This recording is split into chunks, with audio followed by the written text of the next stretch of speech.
आजको यो भिडियो एउटा सामान्य यात्रा होइन, यो हाम्रो खोटाङको वास्तविकता हो।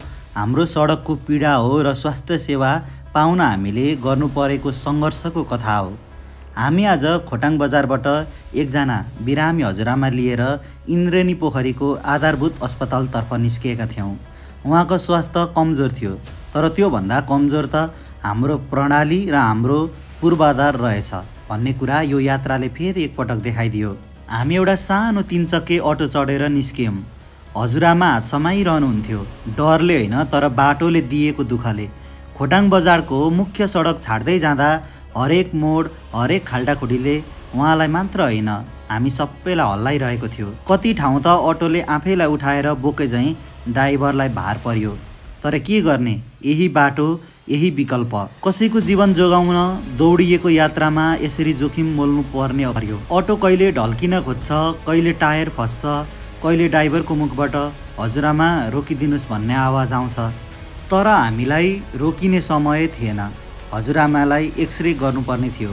दुःखद कुरा, पुरानो सदरमुकाम खोटाङ बजारमा एउटा एक्सरे मेसिन छैन। हाम्रो बस्तीमा स्कुल छ, घरहरू छन्, व्यापारी छन्, कसबन्दीका अफिस छन्, तर एउटा बेसिक एक्सरे मेसिन पनि छैन। हजुरआमा जस्तो साधारण केसका लागि पनि हामीलाई अर्को गाउँ इन्द्रेणी पोखरीको अस्पताल धाउनु परेको छ।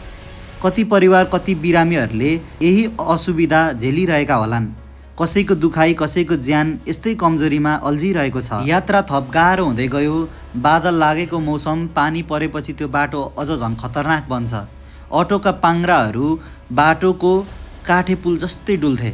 हामीले कहिले त अटो धकेल्नु पर्यो, कहिले त हजुरआमालाई झारेर अर्को सुरक्षित ठाउँमा बिस्तारै सार्नु पर्यो। हाम्रो मनभित्र एउटै प्रश्न गुन्जिन्थ्यो, हाम्रो गाउँमा अझै पनि यस्तो पूर्वाधार मात्रै किन छ? कष्टपूर्ण यात्रापछि अन्ततः इन्द्रेणी पोखरी अस्पताल देखियो। त्यो सेतो भवन देखिँदा हाम्रो आँखामा आशाको किरण चम्कियो। तर हजुरआमाले सहिरहनु भएको पीडा त्यस मोडमा हरायो कहाँ? उहाँको सास फेर्ने गति नै कति पटक बदलिएको थियो बाटोमा। हामी अस्पतालभित्र छिर्यौँ। जसरी एउटा युद्धरत यात्राबाट बाँचेको सैनिक शान्त स्थानमा पुग्छ, त्यस्तै अनुभव भयो। हजुरआमालाई बिस्तारै उठाएर एक्सरेको कोठामा पुर्याइयो, मेसिन चल्यो र त्यो क्षण हामी सबैको मनमा एकदमै ठुलो प्रश्न फेरि आयो। किन हामीलाई यति टाढा आउनु पर्यो? किन खोटाङ बजारमा एउटा साधारण सिटिजनले बेसिक स्वास्थ्य सेवा पाउन सक्दैनन्? यदि हजुरआमा जस्तै सयौँले हरेक दिन यसरी यात्रा गरिरहेका छन् भने यसले कति जीवनमा असर पारिरहेको होला? अब समाधानको कुरा गरौँ। हाम्रो खोटाङमा राम्रो सडक, एक्सरे मेसिन अनि आपतकालीन एम्बुलेन्स सेवा छ, तर यो बाटोमा हिँड्न एकदमै कठिन पर्छ र यी आधारभूत कुराहरू हुनै पर्छ। सडक सुधार भए बिरामी केवल 10 मिनटको बाटोमा सुरक्षाका साथ अस्पताल पुग्थे। एक्सरे मेसिन भए सयौँले दैनिक दुःख पाउँदैनथे। एम्बुलेन्स सेवा मजबुत भए हामीलाई अटोमा जोखिम लिएर बिरामी धुवानी गर्नुपर्ने थिएन। यो कसैको अगाडि हात फैलाउने कुरा होइन, यो हाम्रो नागरिकको अधिकार हो। हामी सबै मिलेर आवाज उठाउन सक्छौँ। तर स्थानीय तह, प्रदेश सरकार, सम्बन्धित निकाय सबैलाई वास्तविकता देखाउनु पर्ने समय आएको छ। हाम्रो यात्री हजुरआमा आजको यो कथाको पात्र मात्र होइन, हजुरआमा हाम्रो समाजको प्रतिनिधि हुन्। हामीलाई आवाज उठाउन नजान्ने तर पीडा सहन बाध्य हजारौँ नागरिकहरूको आवाज यिनकै स्वरमा सुन्न सकिन्छ। आजको यात्रा हामीलाई थकित बनायो र केही कुराहरू बुझायो।